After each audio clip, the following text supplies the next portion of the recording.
Isa na namang nakakagulat na balita ang lumindol dito sa mundo ng cryptocurrency.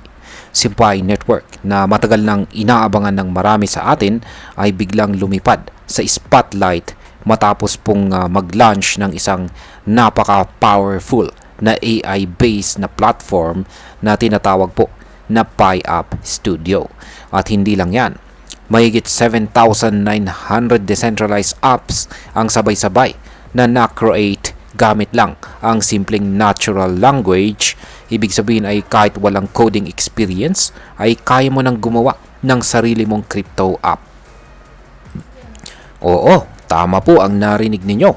Walang coding skills pero pwede kang gumawa ng blockchain-based app. Para po itong pagpasok ng bagong yugto ng crypto adoption. Pero paano nga ba ito gumagana? Bakit bigla na lamang umakyat ang presyo ni Picoin? At anong epekto po nito para sa atin bilang mga Pinoy crypto traders at investors? Kaya yan po ang siyang ating pag-uusapan sa video na ito. Pero bago po tayo magpatuloy, ay pakibasa na lamang po muna ang disclaimer dito sa ibaba ng ating screen.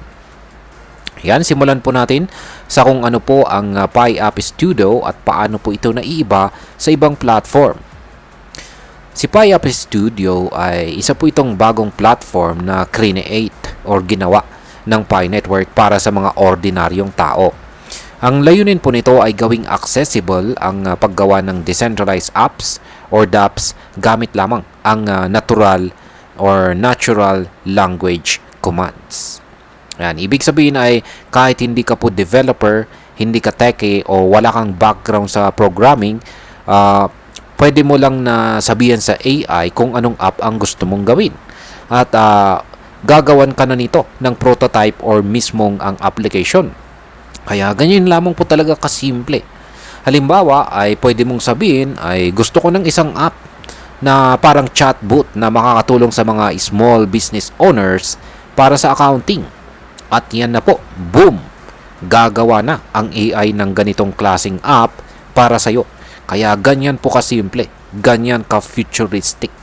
Kaya kapag ganyan lamang po kasimple ang paggawa ng app or pag-program, ay talagang mabilis po na dumami ang mga applications dito kay Pi Network.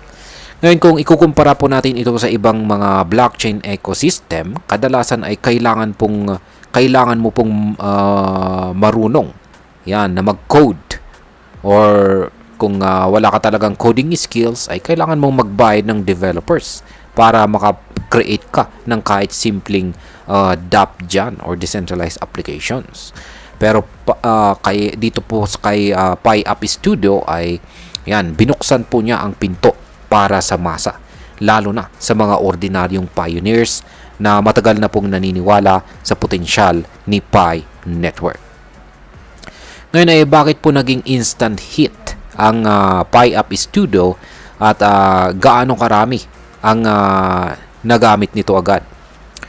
Nito pong June 28, yan, 2025, yan na rin po yung araw ng Pi Today, opisyal po na inilaunch ang platform. At sa loob lamang ng ilang araw ay meron na pong 7,932 applications ang agad na na-create.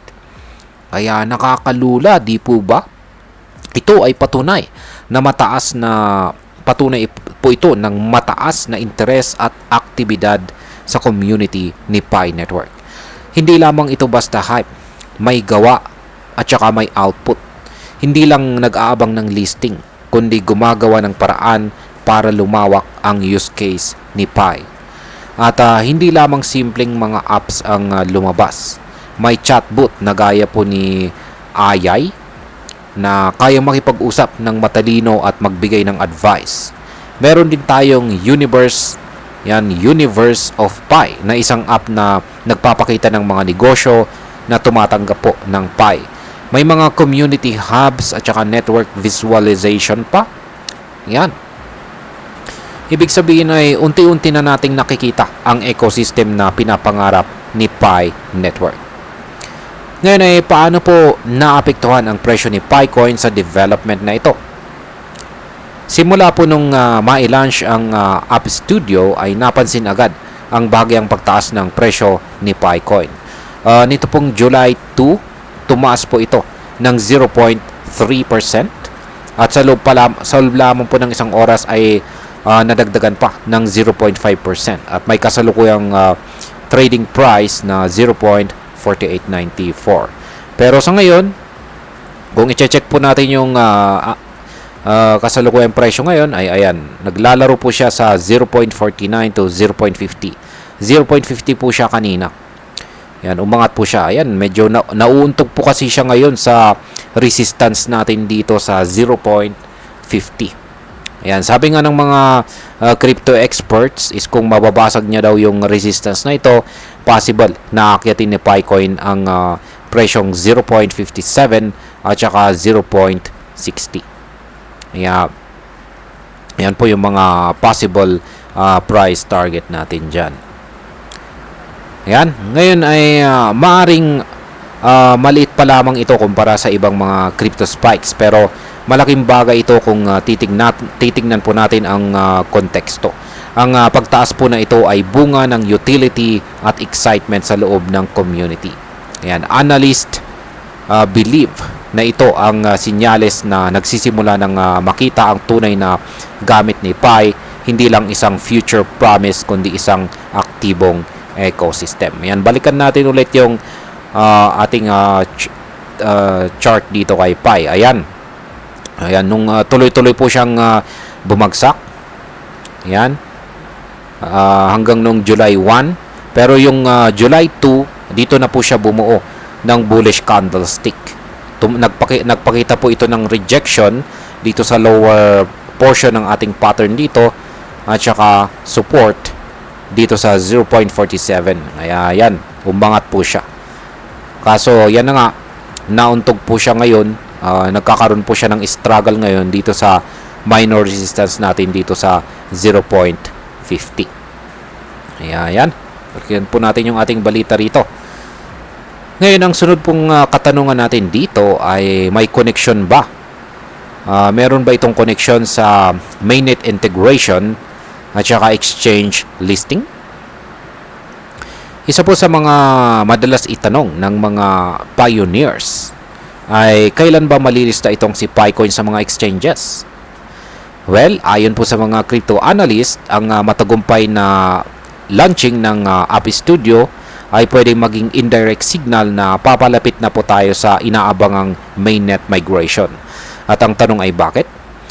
Kasi ito ang unang hakbang para patunayan na si Pi ay may tunay na gamit. Hindi lang sa pagmimina gamit ang cellphone, kundi bilang foundation ng mga real-world applications.